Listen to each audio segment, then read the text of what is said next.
साताऱ्यात नगरपालिकेच्या वतीने शिवजयंतीनिमित्त आयोजित केलेली अघोरी नृत्य रद्द करण्याची मागणी अंधश्रद्धा निर्मूलन समितीच्या हमीद दाभोलकर यांनी केली होती। यावर आता साताऱ्याचे नगराध्यक्ष अमोल मोहिते यांनी प्रतिक्रिया दिली आहे। अघोरी नृत्य या कार्यक्रमाकडे करमणूक म्हणून बघावे, इतर काही शंका उपस्थित करण्यासारखे या कार्यक्रमामध्ये काही नाही।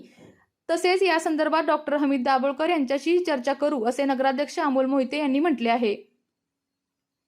ज्या म्हणजे शिवजयंतीमध्ये हा कार्यक्रम घेऊ नये असं मागणी त्यांच्याकडून इतर वेळी ठीक आहे की विरोध कार्यक्रम नाही, फक्त शिवजयंतीचं निमित्त नसावं। शिवजयंतीचं निमित्त आता तुम्ही जर बघितलं तर गणपती उत्सव सुद्धा होतो, म्हणजे हे तुम्ही नृत्य आज साताऱ्यात पहिल्यांदा बघताय अशातला भाग नाहीये। ह्याच्या आधी सुद्धा गणपती देऊन गेलेले आहे, बऱ्याच गोष्टी म्हणजे सणावारात हे एक प्रकारचं नृत्य आहे आणि ह्या नृत्याच्या ह्याच्यानंच पाहावं। जर हे नृत्याच्या ह्याने जर पाहिलं गेलं तर तुम्हाला मला ह्यात नाही काय वाटत की ह्यात काय फार मोठी गोष्ट आहे म्हणून। तर दृष्टिकोन थोडासा ह्याचा करमणुकीचा असेल तर ह्यात काय प्रॉब्लेम नाही असं मला वाटतं। निवेदन दिले डॉक्टर दाभोलकरांनी, तुम्ही त्यांच्याशी काय चर्चेवर काय करणार आहे? नाही, अजून तर काही चर्चा अजून केलेली नाहीये। आता कार्यक्रम आहे, उद्या सकाळी वगैरे बोलील मी डॉक्टरांशी।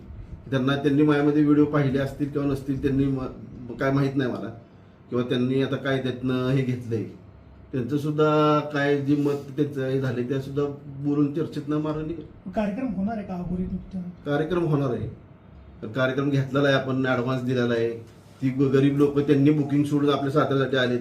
साधे साधे रहिमतपूर सारख्या बारक्या ह्याच्यातनं शहरातनं आलेले आहेत, त्यांचं त्या रोजीरोटी त्यांची त्या ह्याच्यावर चालती, त्यामुळे त्यांची रोजीरोटी बुडवू नये असं मला वाटतंय।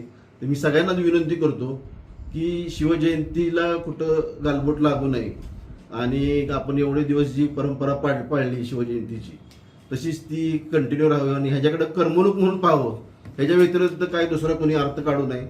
आणि आतापर्यंत आम्ही अंधश्रद्धेला कधीच खतपाणी घातलेलं नाही, ह्याच्या सुद्धा पुढे घालणार नाही, ही एक ग्वाही देतो मी या ठिकाणी। आपल्या तालुक्यातील जिल्ह्यातील बातम्या सर्वप्रथम पाहण्यासाठी आजच सातारा न्यूजला YouTube चॅनलवर सबस्क्राईब करा, लाईक करा, शेअर करा आणि बेल आयकॉन प्रेस करायला विसरू नका।